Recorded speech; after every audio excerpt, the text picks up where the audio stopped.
Welcome back to the Here We Go podcast. We have a slightly different intro today. Still got the regulars with me, though. We have Mr. World Famous DMC3 battling the flu game right now. Still with us.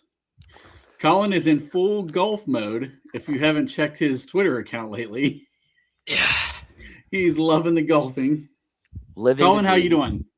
Good. I'm good. Yeah, no complaints. Good couple weeks by the Steelers, man. So, no complaints on my end. Absolutely. We're definitely getting into the offseason stuff, too. We're going to talk a lot about that right now. Sorry, boys. My brightness is low as fuck. I just realized that. Okay, sorry. Oh, you're right. It's like you gotta highlight that beautiful mane you got on the top of your head, okay? One of us carries that on this show. It is not me and Corbin. So, dude, no, I didn't even realize that looks like a ghost, and I was like, "What's that at?" It's all the way low. Keep the lighting tight, Colin. Okay, we need you to carry us here. Yes. All right, Corbin, you had a couple of pieces of news that you wanted to start out with today, right? Yep. Let's go ahead and go with the first one here, the big one. So, yeah, Broncos traded for Jalen Waddle. Looks like they got Jalen Waddle in their 4th-round pick, and then the Dolphins get their 1st-round pick, 30th overall, 3rd round, and the 4th-round pick. So, yeah, big trade. Dolphins fire sale continues. So, what do you guys think? Colin, I'm going to let you start this because I've already started putting my stuff out on X. Yeah, I didn't get the chance to post about it. I didn't really think much of it. I mean, kind of sucks for Willis because, like, I don't know who the hell he's going to be thrown to. I guess my thought, I made one comment, actually. I lied. I made one single comment, and I was like, yeah, I mean, we'll be, I guess, looking at a lot of read option with Achane and Willis. But good for Denver, honestly. I don't know if Cortland Sutton's really a 1 at this stage in his career. I didn't know if he was really ever a 1. I always thought he was a little bit overrated because he's got that elite archetype with, like, yeah, I mean, it's a little bit of an overpay, but what were the Broncos realistically going to get with their 30th pick? Like let's objectively look at this. Yeah. They have Sutton, they have their 1. They have their quarterback they like. They have a good duo of running backs. They have a top 3 defense in the league, S-tier offensive line. So I didn't really mind them giving up the 1st. I know the woke mafia is going to bitch and moan about it, but it's like, guys, it's the 30th pick in a fairly average draft class. What were they really going to do with that 30th pick? So I'm cool with it. I think it's a win on both sides, I guess. Well, I like where you're heading at with that, Colin. However, I thought it was a massive overpay, to be honest with you. Why? I mean, he's 20. He's 27. He's a top 25 receiver. Yeah, I mean, we gave and a 3rd, a top 25 valuation though. A 1st and a 3rd. That's where I really got stuck. Well, the 4th was just a pick swap. Right. So they did 2. Each team sent a 4th, which is a pick swap between the 2 of them. But it's still giving up a 1st and a 3rd, which to me that's too much for him. And I guess if you're Denver, this is an all-out move to go in with Bo Nix on a rookie contract. So I can see it from that standpoint. But my God, you better get there and you better fucking win it because this was an overpay at the end of the day. And let's be honest, 3rd-round picks are still valuable picks. I mean, we've had a ton of 3rd-round picks that we use in Pittsburgh right now. And we got 3 more that we're like begging to keep. And how many times have we talked, Colin, that the 2nd and 3rd round in this draft is where a lot of the meat of the draft is coming from. That's where a lot of your starters are going to be in this one. So I just thought a little more rich for my blood. Nothing against Waddle. I like Waddle, the player. I mean, and honestly, in that offense, he is a good fit. Schematically, I don't know that they could have gotten a better option right now. I mean, I think it's good for both sides, really. They get that another wide receiver to help Bo Nix. I know he's really happy. And Miami just keeps acquiring picks because they're doing a hard reset, like another organization I wish would. But anyways, but yeah. So, I mean, it really could be argued it's a win-win for both sides. When I saw a 1st-round pick, I was like, ooh. But then I saw it was a 30th, and I was like, oh, wait, that's really damn near going into the second round. Okay, that's not as bad as say like a top 10 pick or something like that. Yep. So yeah, that's the way I look at it. Ready to move on to the next one? Yeah, This let's get your boy, your Yeah, alum. Beanie Bishop has been suspended for the first 3 games of the 2026 season. Yeah, I don't believe it. Beanie's on the juice. What was it for? They didn't say. I didn't see anything Yeah. saying what it was actually for. I looked; it hasn't came out yet. Honestly, I'm guessing that after nobody wanted to sign him, he probably said "fuck it" and just started juicing something. That's the only thing I can think of. He took a chance and he got caught. So, not smart. I'm sure Pitt people will love that shit. But yeah, that's how I feel about it. Tortilla thinks it's because he was under 5'10". Poor Beanie. Yeah. Beanie, the ball hawk Bishop, who absolutely owned the secondary for the Pittsburgh Steelers until we decided to give it up to a man who threw somebody out a window. Literally. All right. Moving on. Next one. This was somebody I thought the Steelers were going to go get. I think Trent, you thought so too, right? I thought he was going to be on the radar for sure. So Texans get Wyatt Teller, guard, 2-year deal. So yeah, there's another guard off the board. Steelers have to be leaning drafting a guard high in this draft. Have to be. Or are they that high on Spencer Anderson? I can't imagine that they would be. Would they? DK would differ. Have you heard DK's Spencer Anderson episode? Because he makes it out like he's a leader. They really like him. All this shit. Well, what DK says goes, so I'm good with it. So, I don't know. I didn't believe it myself, but I mean, they really are just letting guards go left and right, and I just don't understand why. It's either they're just going to draft one high or they're going to roll with Spencer Anderson, and I don't feel good about that at all. I wonder if they're having any conversations with some of these free agent guards like Wyatt Teller or Batonio or some of these guys that are still left and saying, hey, listen, we're interested, blah, blah, blah. And they're saying, yeah, we need to make sure we're starters. Mm-hmm. And they're saying, well, there's a guy in this draft that if he falls, just letting you know, you're not going to be a starter. And maybe some of these players aren't willing to take that chance. I don't know. Maybe. Because the Texans definitely don't have a chance to go get him. I mean, they're going to be drafting lower than we are. Yeah, exactly. So, I don't know. I don't like it. Do you guys want to get into some of the moves that they have made so far this offseason? Yeah, let's do it. All right, let's start with some of the guys that we've retained. I'm going to count this as a retention because he's back in the building, even though he left for a year. Punter. Punter, yes. Well, sorry. Great, thanks. Did you get a screen? I didn't get you got his name. All right, you're killing me. Go ahead. All right, where do you want to start, Corb? I know you got your slides up. I don't want to screw your slides up. Sorry, everybody. We did not have time to prep. The other route. Late. Let's go with the ones we added first. All right, added.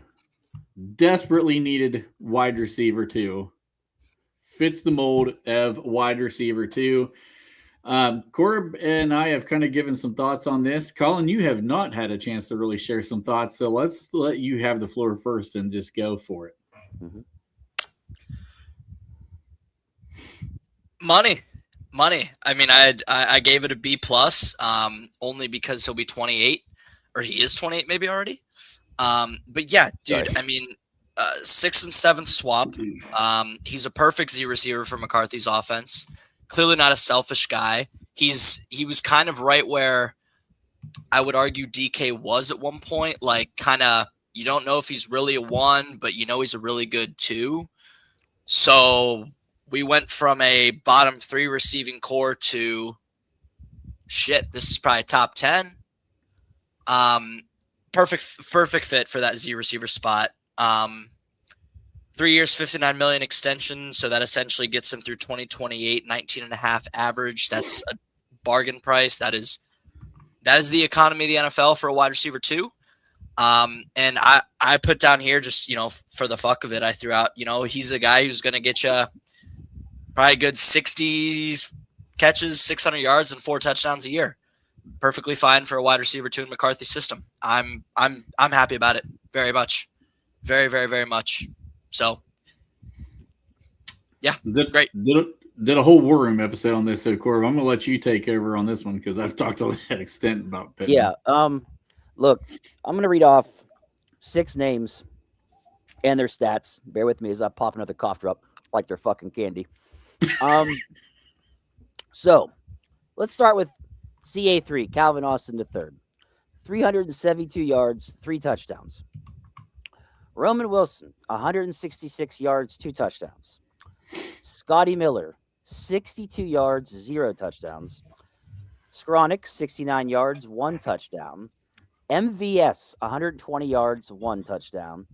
And Thielen, 186 yards, 0 touchdowns. Pittman, 7 touchdowns.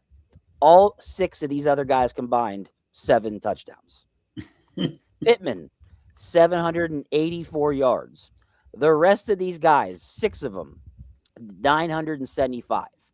They barely beat him by more than like 175 yards.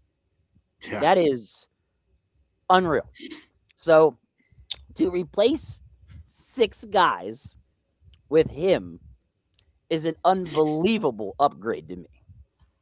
Yep. So I give it an A+ grade. I mean, I don't know how anybody could be like, yeah, that's just not a great dude. We gave up a fucking 6th round pick to get this guy. That's it. And got a 7th in return. Like I just the hell that we've been through at wide receivers. I mean, to have 6 guys I just read off and they couldn't even outdo him in touchdowns. Seriously? Like, holy fuck. A+ grade, man. Yeah, I mean, not to mention, I think I kind of beat this thing to death in the War Room episode, but like when they needed a 3rd down conversion, this was for years there. This was not a 1-year thing or something like that. He was the guy. He was their guy that they went to every single time they needed a big conversion. They drew up design plays for him. They let him win in one-on-one battles. Like, I mean, he was so reliable for them. And sometimes you just need the chain mover on the field. And he's absolutely that. And in McCarthy's offense, I think his play strength and having 2 guys that size is going to be so huge. So huge. Because McCarthy likes the big receivers. Corb, you were the first one that pointed that out. If you go through McCarthy's history, they're basically all 6'1" or bigger. Yeah, he's got a build that he likes with these guys. Yep. And this one definitely fits the mold. And when you talk about the trade value that you got out of this, I don't know how anybody could be upset about this trade. The contract's fine. I mean, it's a easily justifiable contract for your second receiver on the roster. Correct me if I'm wrong. Pittman had a better season than DJ Moore, correct? Yes. The Bills gave up, what, a 2nd-round draft pick for him? Yeah. And DJ Moore is 27? 27. They're around the same age. They're about the same age. I can't remember. I'm trying to do this off the top of my head right now, but I'm pretty sure DJ Moore is within a year of Michael Pittman. Yeah. And I like Moore, but still. I do too. I've always been actually a pretty big a 6 compared to a 2. Yeah. Yeah. Yeah. All right. Who you got next, Corb? All right. Jamel Dean. Love this. You guys have the floor. Go for it, Colin. Yeah. See, I gave this one a B-. I guess I'm a little bit harsher on my grades maybe than you guys, or maybe I'm just like less like, I don't know. I gave this one a B-. So 3 years, 37 mil. Career. So he's a career 75.9 coverage grade guy. So I will say in his career, 4,600 outside snaps to 214 in the slot. Only reason it's a B- is because he is 29 and a half years old. He'll give you about 14 games a year, statistically speaking. But yeah, love his physicality, love his size. It says right there, 6'1", 206. I thought it was like 6'2", 210, but same fucking difference. Super low missed tackle percentage. I think it was less than 6% missed tackle percentage in his career. Physical corner, man-to-man corner. Again, just under 76.0 career coverage grade, which PFF is very, very adamant about who they give a 76 to, or a 75.9, whatever you want to call it. So I think very happy about it. Gonna do a lot more. I'm gonna put a spreadsheet together on some of these guys for sure, just kind of overall better the numbers. But I kind of was just at work today and kind of went off the chat GPT that one of you sent in the group chat. So I was just like, oh shit, got to get a little something on each of these guys. But no, great stuff overall. Pittman trade, Jamel Dean, combine them both, I give him a B. So wait, are you B plus on Pittman and then a B minus? Pittman's a B plus. Yes. I don't think I gave yeah, I'm going to go with the B plus on Pittman too. I like that trade a lot. Jamel Dean, I'm going to justify this, but even for his age, I think he's an A minus.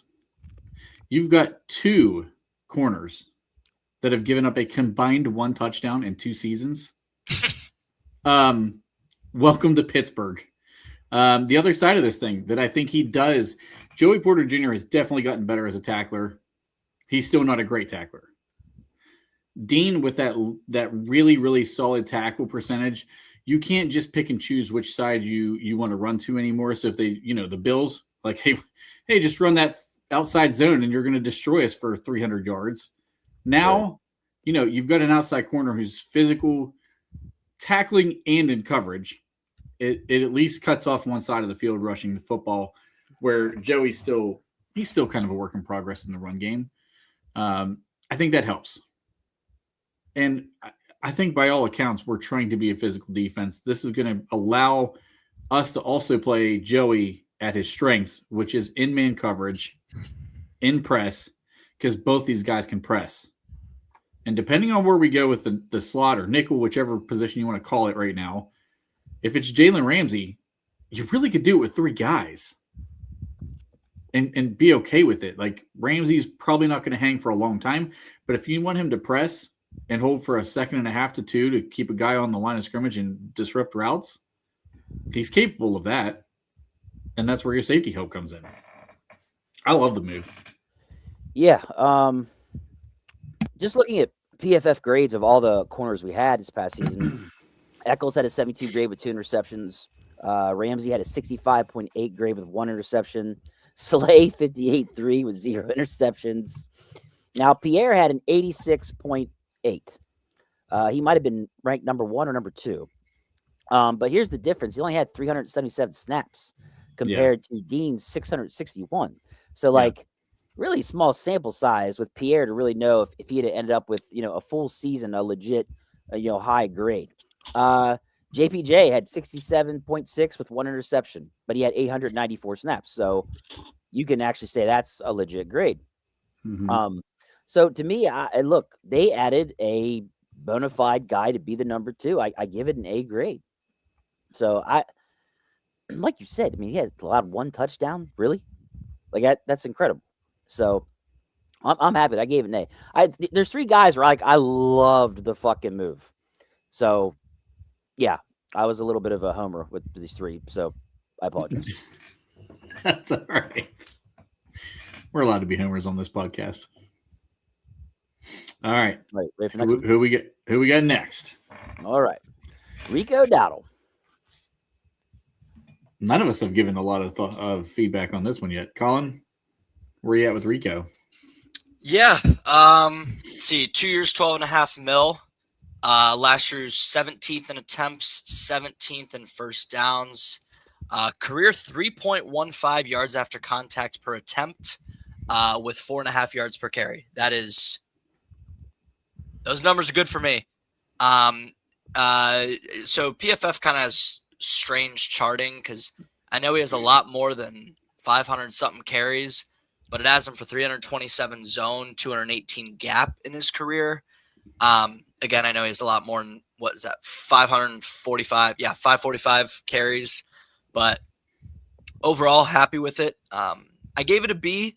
I would have given it an A. I didn't realize he was 27. Yeah. I would have my guess was like 25. You're on the Dave age curve. Yeah. No, yeah. I would have thought he was like 25. Didn't realize he was 27. But overall, perfectly fine with that to be my wide receiver running back 1.5. So the one thing he's not going to be doing is playing wide receiver because he's catching the ball. Yeah, that's on me, bro. Sorry. Running back 1.5. I don't know who they're gonna want to be the one. Probably Rico, right? I think Rico's our lead back. I'll be completely honest with you. I said that. God damn it. That's what I was about to say too. Yep, I said it the other day. I honestly believe we're right back to the same split we had with Najee Harris and Jaylen Warren. He's going to be the lead guy. They're both going to get their touches. Warren's going to go back to the third down back role. Rico is not a good pass protector. He's neither of them really are. I think Warren's better than grading gives him. He's better than Dowdle. He's great. He's better than Dowdle. Absolutely better than Dowdle. He's better than Dowdle. And let's be honest, if you've got one of the two that you want to get the ball in their hands and show some explosiveness, Jaylen Warren's that guy. You get him in the open field, he's a little bit dangerous. Dowdle's more of the downhill, still has enough speed to do what you want him to do. What do you guys looked it up? Didn't he run like a 4.51? I don't know. Back in his combine, something it's like that. RAS this bitch. But he's plenty of athlete that you want for a running back in today's NFL. But Warren's definitely your open field guy that you want to get going. This dude's a downhill pounder, and I'm 4.54. 4.54. Okay. So, yeah. For me, I was looking at just comparing since the guy he's replacing is Gainwell. Gainwell had 486 yards receiving. Dowdle had almost 300 yards receiving. So it's not like he didn't have any yards receiving. Right. Gainwell had 537 rushing yards. Dowdle had 1,076. But here's where it gets even more interesting. All-purpose yards. Dowdle had 1,373 all-purpose yards to Gainwell's 1,023 and Warren's 1,291. So he outdid both of them in all-purpose yards, which is what I was going to lead with. That, yeah, I think he might be the starter. I think they may roll with it. And then, like you already said, I was on the same track as you. I think he's going to be the third down back, on passing down, stuff like that. That's what I think is going to happen with him. Yeah. And Rico, I think if you look, I haven't gotten through very much of it yet, but I started going through some film on Rico. A lot of his receptions are just pure screen type things. Like, he's not going to be what we did with Kenny Gainwell this year. You're not sending him out in routes. And I mean, Jaylen, I don't think they're even going to use him in the way they trust Jaylen to catch the ball out in the open field. They're pretty much genuinely just screenplays. He may run a little flare out of the backfield. He's not doing anything special though. Just enough to keep a defense honest is what I would consider it. Yeah. All right, ready for next? Let's do it. Jaquan Brisker. This is definitely an interesting move. What'd you think about this one, Colin? I gave it a C+. 1 year, $5.5 million. He was getting estimated some pretty ridiculous money. So I was pretty happy with the 1 year, $5.5 million. Do I think it probably should have been 2 years? Yes. I think he's a better player than a prove it deal. Seal of free agency's batshit football crazy. Whoever just texted that. Wow. Jesus, kid. Anyway, he's a high volume tackler, good run defender. My only thing is he's got that same style as Deshaun Elliott. So Elliott is 30 and gets hurt a lot. So, having a 26-year-old guy who's slightly not as good. I will say he could play either spot in his career. He has 1,289 yards 1,289 snaps in the box compared to 1,272 snaps at free safety. Can play both. I did also want to put out there he is 337 in the slot, 361 lining up at the linebacker edge spot. So, okay. Anyway, yeah. So, pretty cool with that. Again, I give it a C plus. C plus, by the way, Tyrone. Not too bad. It's fine. It's all right. It's like if I went out of 10, I'd give it like a 7.8 out of 10. That's a C plus, right? Yep. Yeah. We'll You got to take put it in that perspective, Tyrone. Yeah, Tyrone. Turkey is loving it too. Yeah. They're cracking me. They're cracking me up every year. I'm on Colin, I don't know where Colin's at. Colin's out. Sorry. I think the most surprising part about this wasn't just that we got him. I was actually surprised it was a 1-year deal. And I say that because of the uncertainty of Deshaun Elliott's injury. I was a little surprised this was not a 2-year or even possibly a 3-year deal. He's young enough. He's been effective. I do agree with Colin. I don't think he's a 1-year prove-it deal type of player. Back home, too, I thought he was on a bigger deal. Yeah, versatile. He's better than that. He's definitely better than a 1-year deal type player, so I think that part was very shocking to me. I probably would have preferred that we locked him up longer than the 1 year, and I'm not 100% sure of how it fits yet.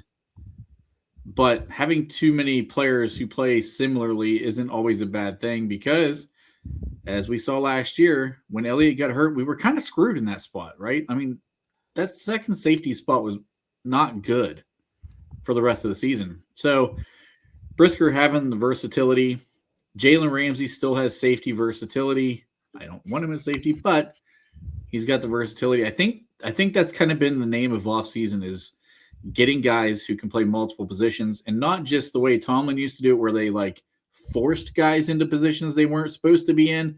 Like they're genuinely attacking guys who can play numerous positions on the field. Genuine capability. Exactly. Yeah. And again, I'm with you, Trent. Going from because remember, like the first 3 years he was in Eberflus and then Dennis Allen last year. Going from an Eberflus and Dennis Allen system to a Patrick Graham.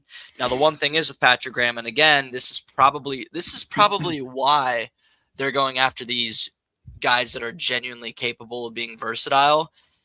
I mean, Patrick Graham is kind of a guy who plays to his strengths. He doesn't have a set system in stone. He had a way different system in Vegas than he did in New York, and I think before that he was in, shoot me if I'm wrong, the Jets, the other New York. And I think that everywhere he's been, he's had a fairly different system that he's ran. So he kind of just runs it to his best players. That's why, like I've said earlier to you guys, I think Patrick Queen might actually have a good fucking year for once, other than being just a retard who just whiffs at tackles in the middle of the field. I think he can adapt to whatever Brisker and Elliott's, he can make them coincide with each other a little bit better than Mike Tomlin and Terrell Austin could have. So, by the way, do you notice that Terrell Austin didn't get signed yet? By the way, the guy who ruined Minkah Fitzpatrick's prime hasn't gotten a new job. I thought he did. I thought he went. He went to the Cardinals as like some special defensive assistant or some shit. Did he really? Damn it, dude! He basically got like an honorary title to be out there with a clipboard. Dude dropped the terrorists. I wanted to victory lap that so bad, dude. Nonchalantly, that was good. I like how you snuck that into the fun Brisker conversation somehow. All right, Cor, what did you think about the move? Let me think about it. What was I going to say? Oh, yeah. So my thing is this. We went through Thornhill, Chuck Clark, dealt with Duger and Ramsey disappearing at the end of the season. To go from that to we get a box safety who's a thumper who was graded lower in coverage, but from what I saw in film, he looked fine. I didn't see he looked that bad. So I think it's an upgrade, honestly, from what we saw last year. So I gave it a B grade. He played well in the playoff too. Honestly, I thought he played well in the playoffs. So I agree with that. And the other thing, like Colin had brought up there, even if you have two very similar guys with Elliott and Brisker, both are very good at coming downhill into the box. You can run a lot of disguise coverage out of that too. We don't have a true like center fielder. We don't. Nope. No. You're right. That Right. maybe is the plan in the draft, is to go find one of those guys. You think we'll see a lot. You think we'll finally become a modern defense and run some too high? And no. It sounds crazy, doesn't it? No. I don't think that's a Steeler thing to do. Yeah, this one, strange. Yeah. Speaking of, to quote you there, Trent, hot garbage. Darnell Savage, have at it, boys. Colin, you're the Green Bay guy. He's a former Green Bay Packer. Yeah, I liked him as a prospect. He's a good player coming out of Maryland. One of those guys who are like, ooh, decent Big Ten safety, has a good RAS score, stuff like that. He does kind of do a little bit of everything, which he did in Green Bay. I think it's crazy because he was low. He was like kind of athletically washed by like 25. But that's just a typical Green Bay kind of draft. Someone that Green Bay would draft, I don't know. I don't have a ton of opinions. I gave it a C- because I don't know what the fuck he's gonna do. Special teams in depth is what my assumption is. Maybe he could play a little bit of that center field. Let's see what his RAS was for free safety. I'm sure Tyrone loves this guy. Actually, 8.37 RAS for free safety, 4.36 40, good splits on explosion and agility. Not bad. He's 5'10", 198. Short arms. Yeah, he's probably, I'm going to go to PFF right now. Maybe he's got some special team snaps in Jacksonville. I don't know. I was hoping Trent would speak first. I think, well, let's be honest. The contract is very telling because it's you may not make the team type of contract. So they're not guaranteeing him any type of a spot on this roster. He's probably going to have to really show that he is a special teams ace. We have carried 5 safeties in the past, so it also doesn't necessarily eliminate us going after a free safety. Well, we don't have Killebrew anymore. That's what I'm saying. Yeah, so we've carried 5 in the past. He's not on the roster. Depending on what you count Jalen Ramsey as. We have Sebastian Castro technically also on the roster right now. You could say there's 4 here. If Ramsey's a safety, you don't necessarily steer away from another safety in the draft, is kind of where I'm getting at with that. Savage could be a special teams guy. He could be a depth guy. He could be cut before we even make it to the regular season, if we're just being honest with ourselves. So I was with Colin. I mean, him being in the Big Ten, I obviously saw a lot of their games. Athletically, he was enticing. It just never came together in the NFL. Like, I thought even his first, I think it was his second season in Green Bay. I was like, there's something here. But he does have 401 special team snaps in his career. It's not bad. It's fine. So he's probably like a fringe roster practice squad guy who they see. He went playing. what round? I think he was a first rounder, if I'm not mistaken. He was first or second. I know that. So they're probably feeling pretty good about that since he's really good at special teams. Yeah. Yeah. He's like the safety version of Brazel, but I digress. All right, Corey, what did you think about this one? Oh, I didn't even grade this. I'm giving it a D. He's whatever. That's what I did. I did D grade. Poor grades across the board. Coverage grade 46.2. Run grade 55.1. He's just a depth player. I'd have rather them not sign him at all and just go get a guy in the draft. Why even waste your time? So he's just another Thornhill or one of those guys, really, if you want me to be honest with you. But it's a shit dick contract. It's way less than we paid for Thornhill. So True. And they give him 167,000 guaranteed or something. It was something like atrociously small. Well, it might have just been like Colin said, maybe just a special teams guy or something. I don't know, but I gave it a D. Not really interested. Oh, need me to go next one. Sorry. Here you go. I was actually trying to see if I saw the contract, but I don't see it on here yet. There you go. Sebastian Joseph Day. Colin, do you want to start this one, or do you want me to start this one out?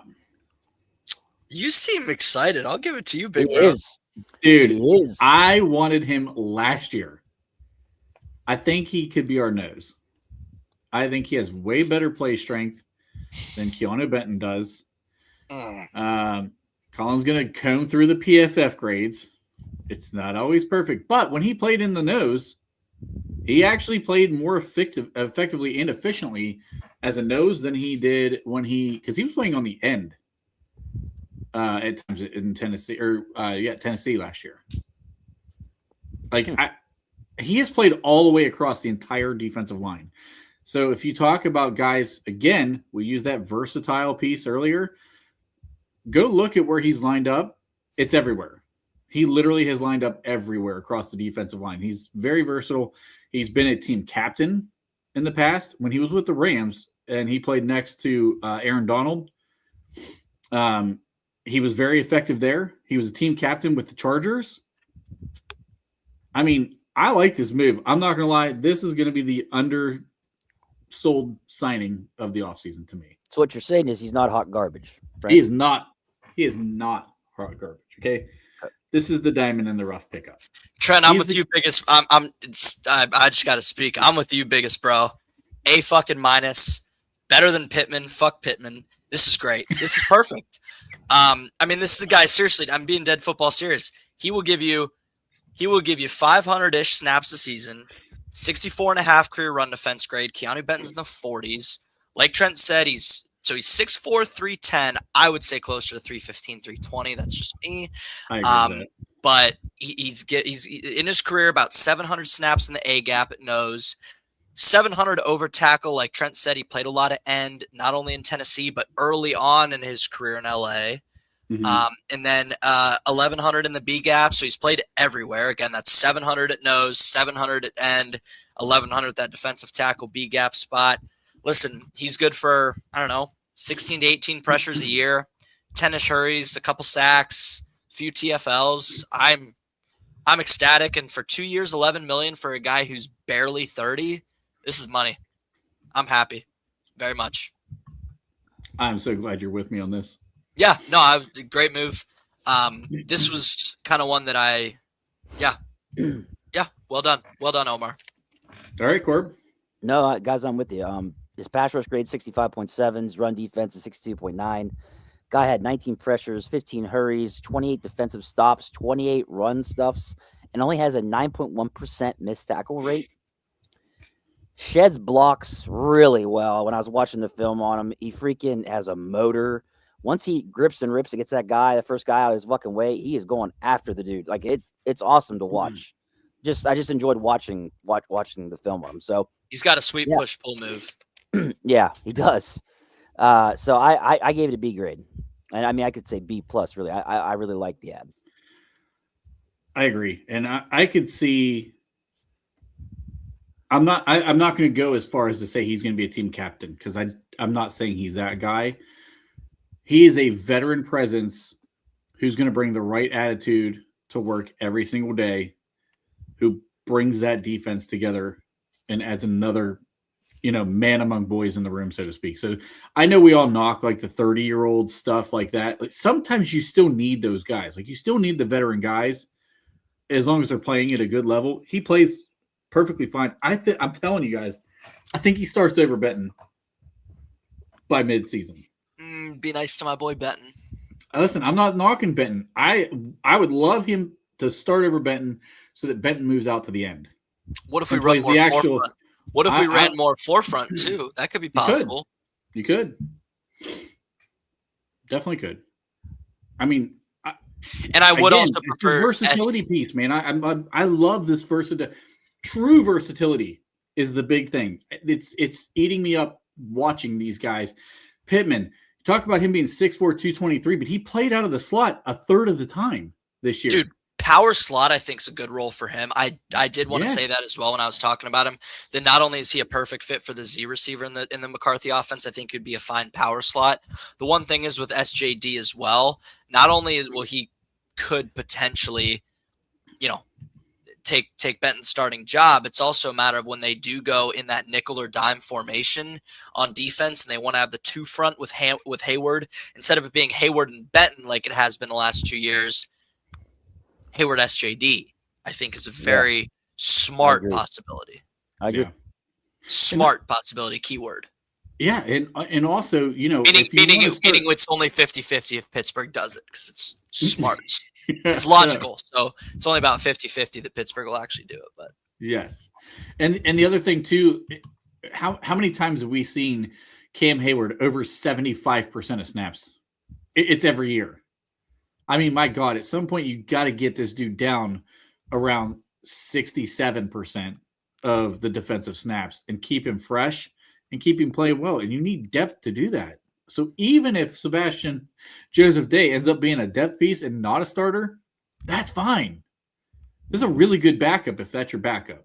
I love this signing. This might be my favorite one, honestly, if you can't tell. All right. That is all of the new players added. So next is who we brought back, starting with Asante Samuel. There's probably going to be some mixed reviews on Asante Samuel. Where were you at on this, Colin? I gave it a C. It's a 1-year depth piece. Doesn't really bring any special teams value. Didn't have any problems with it. Wasn't, ecstatic by any means. Gave it a C. It's 1 year, 3.3 mil. That's fine. Could probably play inside and out, but not really too worried about it. Yes, we know this. Yes, we do. We have been preaching. You are preaching to the choir. But yeah, I'm with Al, dude. It's a C. I don't care. Yeah, I kind of in the same. And yeah, it's an upside move. Yeah. That's well said. Yep. I went B. I went B grade. B. All yeah, right. Because the upside. Yes, exactly. Because guys, when he was fully healthy with the Chargers, I mean, wasn't he like a ball hawk if I remember correctly? I mean, he was that was the kind of guy he was with good hands, correct? That's what he was supposed to be coming out of college. I don't know. Yeah, I get 4 or 5 picks the one year. Little right? guy, Yeah. Maybe not as good as in coverage, but for just a depth piece, and it wasn't a big deal that he signed. So like, I gave it a B. So I liked it. I thought you had to bring back one of he or James Pierre, and you got one of them. And I think if we're in dime package, having this guy come off the bench, that's a good player to bring off your bench. A guy who has turnovers, like you pointed out, Corum, having that potential to get that from the inside. He does play both inside and outside. I think he does fit better as a slot than he does on the outside. But I mean, if this is your depth piece, I'm completely fine with that.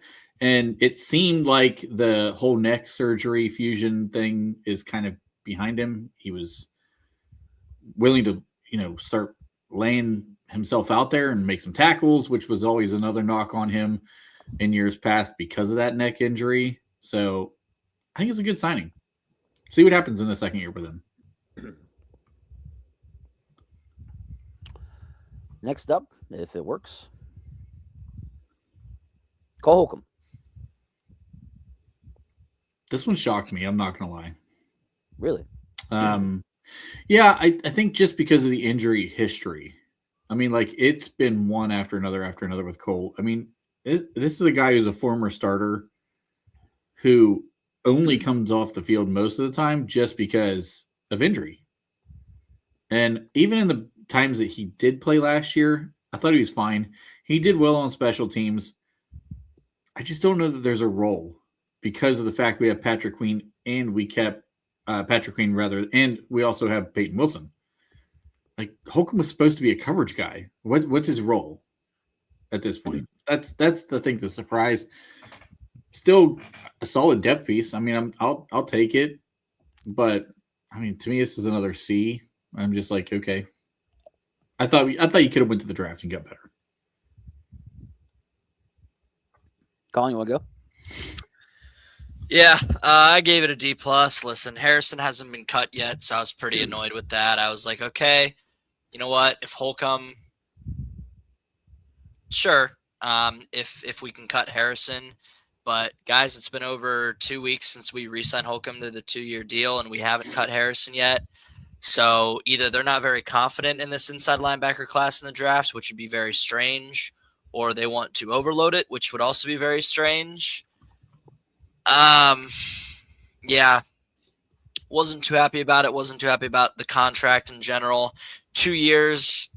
This is the type of guy you sign to a 1-year prove-it deal, not Jaquan fucking Brisker at 26, who's had 3 not really good, I'm sorry, decent, solid years as a pro. I don't know.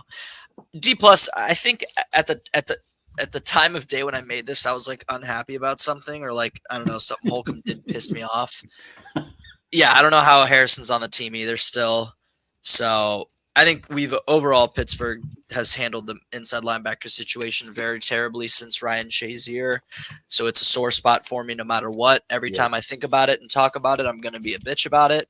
That's just how I am with the inside linebackers on this team because, like I said, we've handled that absolutely terribly since Shazier, which fuck him too because it's his fault he got paralyzed. But whatever. You're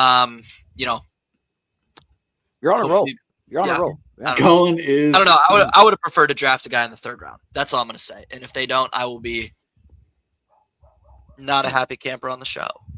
So I don't know. Corb, I'll let you go first before I ask my question. Go ahead. No. I just when they signed him, I was like, okay. I hope this depth means that Malik Harrison is gone, and we can free up $6.7 million. Yep. And it hasn't happened. And I'm like, right. What are you doing? Yep. And now go look at their salary cap. I don't know how they're going to do 10 to 13 mil for Aaron Rodgers, then have 10 mil for the draft picks. Something's got to go, or they got to do massive restructure. Not massive, but they got to do a couple restructures. So I gave it a C because to me, it was just a depth move. I could be talked into a D just for the fact that it didn't get rid of Malik Harrison yet. So that's where I'm at with it. I mean, so Malik Harrison isn't a guy that we really owe anything to outside of the money in the contract. But as far as the player himself, we don't have any loyalties or allegiances to him. And we do see times where you get later into the offseason and then you do drop a guy. So depending on, they may have 3 or even 4 linebackers right now that they're looking at and saying, okay, well, if one of these guys fall to us, we can still draft this guy. Then we can cut Malik. Then we open up the cap space. That cap space probably going to be used on Aaron Rodgers. Let's just be honest with ourselves. Or they've been kind of shopping Patrick Queen, and you kind of need that depth right now until you know what happens. Are you definitely keeping Patrick Queen, or are you trading him? If you're trading him, you hang on to Malik to see who, again, right. Who do you draft? I don't know. I don't think it's out of the – I still think Malik, he's not going to be on the roster next year, in my opinion. I think they're just waiting to see how this thing shakes out through the draft. Yeah, you're probably right. All right, next, Cameron Hayward. Cam Hayward, the man who is always looking for the next contract. Gave him the next year, right? You got that contract? The Cam Hayward contract. I thought you were going to bring that up. I have it. If Over the Cap is fully updated, which I think it is, they called it a new 2-year contract, which means he is 13.675 against the cap this season. He has a $2,375,000 prorated signing bonus. Next season, he's going to have a $23,475,000 cap hit. But he's only $7 million dead cap next year if they cut him pre June 1st. Oh, why is this ad popping up on me? Post June 1st, same thing. Nothing's changed. So no out this year. Don't need an out this year. He's going to be on the team next year. They can save $16 million if they do decide to cut him. So if the play drastically drops off, this contract is not a bad contract. He's happy because he's got the contract. He's not going to be bitching all the way into training camp. I think it's fine. He played at an all-pro level last year. Honestly, he's kind of a discount. I gave it an A again. I'm not going to do much talking on this one. I gave it an A. He's been our best defensive player for 2 years now. He shows no signs of aging. He plays a shit ton of snaps at his age of 36. No issues with me. Good. Yeah. I gave Good by me. Too. I gave it an A too. Like he said, he's still their best defensive lineman. Yep. Like I don't. Whatever you got to do to shut this guy up. I don't want this whole training camp. He's bitching about contract thing. This time they finally gave him a little bit now, so we don't got to hear about it. So I gave it an A. Al, I'm curious if you gave Hayward a B because he has a great podcast. I'm a little scared to ask, but I'm wondering what you would rate our podcast since you're here. Oh God. But anyway, I actually think this is an A+ signing because Cam Hayward is still top 3 to top 5 at his position right now, and for the money he's playing for, like, okay, take that all day. I don't care what his age is. Double play by the USA. You're a little bit ahead of me. If you could just not do that, it'd be good. Sorry. All right. Wow, Who else you while you guys are busy watching baseball, the people are here for Steelers football, if you don't fucking mind. It's easy Otomenwu. All right. What do you guys feel about this signing? Because I'm fine with this. This is probably like a C- for me. I thought he did fine. I mean, he was a great depth piece. You're not going to ask for him to be an all-star. He was fine. I gave it a C on the dot. No issues by me. Not one. I did too. I gave it a C as well. It's just a depth piece. It's nothing to get too crazy. How many snaps did he play last year? Fucking 20? There was times where he rotated in. There was times where he did. Oh God, 172. 172 snaps. Yeah, that's fine. Oh, it was in the beginning when Harmon was hurt. Yeah. Yeah. You're right. Yep. Oh, they got out of it, Colin. I did see. Good. You're behind me, little guy. I know. I just wanted to share that with you. I know. Oh, Jesus Christ. Who else do they have next? Who do they have on the mound? All right. McLean. Oh. God, I can't talk. Sorry, guys. It's getting rough. All right. Jack Driscoll. Yeah, Jack Driscoll. Yep. Hurt all season, basically. Cowboys guy, right? At one point, yes. I thought he was on the Steelers practice squad last year. He did he sign on the practice squad? Let me see, because I have him. I don't remember seeing it. Anyways, I gave it a C because it's just another depth move. He's not going to be our starting guard. I don't even know if he makes the 53. I don't know. I don't know if you want to call this like camp fodder. I don't know what this would end up being, but to me, it's okay. There's nothing really to get bent out of shape about this one. Yeah. Doesn't matter to me. Yep. I mean, no reason to get bent out of shape. Swing guard, if he has to start, that's fine. He's 28. I think he has, 4 or 5 years of playing experience. I didn't really look into this one. I actually didn't even have it on my notes, so I do apologize. I'm just kind of blank right now. I'm like, oh, yeah, this is the guy that I remember seeing the Cowboys graphic. So whatever. Good for me. Corb, what'd you give it? Grade? I give it a C. Yep, C for me. Let's do it. Originally played for Philadelphia, drafted by Philadelphia, played for Philadelphia for years. Played more earlier in his career, to be honest with you. Philly. I didn't know that. Yeah. Huh. So, Howie Roseman, offensive lineman. I'll give it a C. You know exactly where this guy got signed from, right? This is Andy Weidel written all over it. I mean, take it. A guy who's got snaps, see what he does. And maybe he's a swing backup. Maybe he doesn't make the team. Yep. All right. Last one, boys. Cameron Johnston. Punter. Oh, yeah. Honestly, strange injury in 24, snapping his knee like that. Yeah, he was on the practice squad with us last year. Oh, he was on the practice squad with us last year at one point. That's fine. I think if I'm not mistaken, maybe the snaps that he did play were for like the Bills or the Texans or something. I don't remember. Yep, he was with the Bills. Bills. Okay, that's what I thought. Yeah, it's fine. I mean, Waitman was pretty terrible largely last year, so not a bad idea to bring some competition in. Cora, what do you give this? I gave it a C.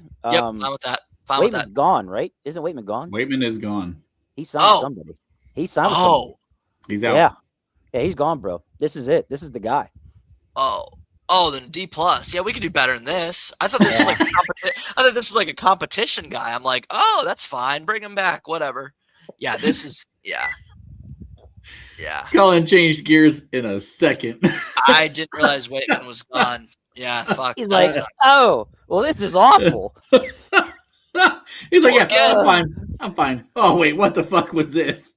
Well, again, I'm thinking like, oh yeah, just some competition for our guy Waitman. But Al is having no parts of breeding kickers.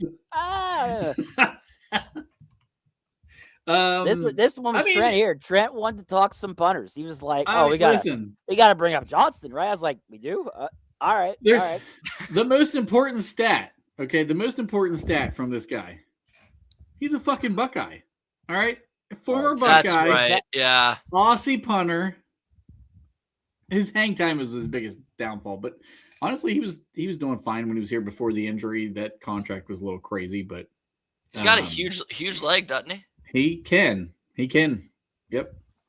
So we'll see. It's fine. I mean, listen, McCarthy said we're not punting anyway. As long as he can hold the kicks for Boswell, we're good.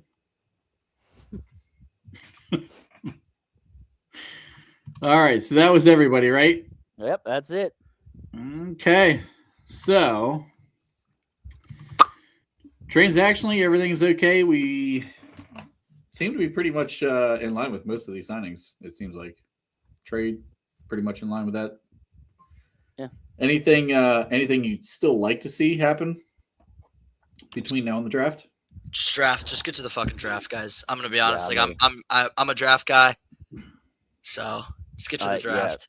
Me too. Are you going at all, Colin?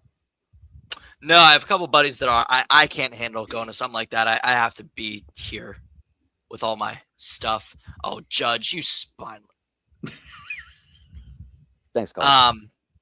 But yeah, I like to be at home, just kind of vibing out. I like to drink for it. It's a Thursday. I normally take the day off the next day, so. Well, that was Colin, a ball. I know. I saw the replay. You two are absolutely fucking killing me right now. Anyway, I saw the replay, Cora. But when I first saw Kate, I'm like, I'm sure. All right. I'm just going to put this out there while we're actually considering football a part of this podcast. I do think that the people who still want to see moves from Omar Khan, just be patient. Greedy. Like, we have 12 picks in this draft. Let's go through the draft, find some players that in through the draft. Let's do some trade ups and get our excitement from that. Let's not worry about the free agency part right now. We've got our guys. We've done more than we probably needed to do at this point. Like Ty Simpson traded for Emmanuel Pregnon and draft Eric McAllister, and we're a Super Bowl winning team. I don't know. All right. I misheard you. I thought maybe you were talking baseball still, but it sounded like you said Ty Simpson. Is a trade up part of that too? Because we were talking about trade up. Trade up for Pregnon in the second. Thank God, because if you said trade up for Simpson, I agree with that. Because what would you have done if we just trade up for Simpson? Like, what are you gonna do on draft night when we trade up for Simpson like 13? And I like text you and I'm like sending you these nasty gifs and stuff. Let me show you what's gonna happen. Ready? Absolutely disconnecting. All right, Cora, you with Ty Simpson, what do you think? Yeah. I know Bob would be screaming at us right now. So too soon. All right. Anyhow, Trent, you ready? Sure. All right. So how can you say Ty Simpson? Colin has no plugs to He's give. a bum. He's a bum, I say. All right. Number one, Colin, draft show. We do a live draft show. You are absolutely welcome to join that. It would be a lot of fun. We live stream. Are we our still reaction. doing that? We are doing that. We are Okay. doing that. I'll join. I'll be I'll do late. it by myself. I don't care. I'll sit there and fucking watch. I'll join you it call like out. the 17th pick. That way we can be there at 21 together. Because I do get really excited about like the top few, and I want to get a few drinks in me. So we drink on camera. It's fine. Yeah, You're welcome to do it. we recommend it actually. Actually, it's probably preferred. And Corb may or may not be out on the fucking Yeah, I might be like at the draft. middle of the draft. oh, okay. I signed up for all 3 days. Yeah, we'll text about it. Oh fuck. So Ow. we'll definitely Stop. Yeah. All right. Anyways, Trent. Anyway, until Trent, next time, we know there's some changes today, but continue to like, share, subscribe, all of the good stuff because we are still gaining some ground on our goal. Dave talked about that a little bit last night. We're almost there. Keep pushing for us, guys. We appreciate you in the chat as always. Until next time, see you later.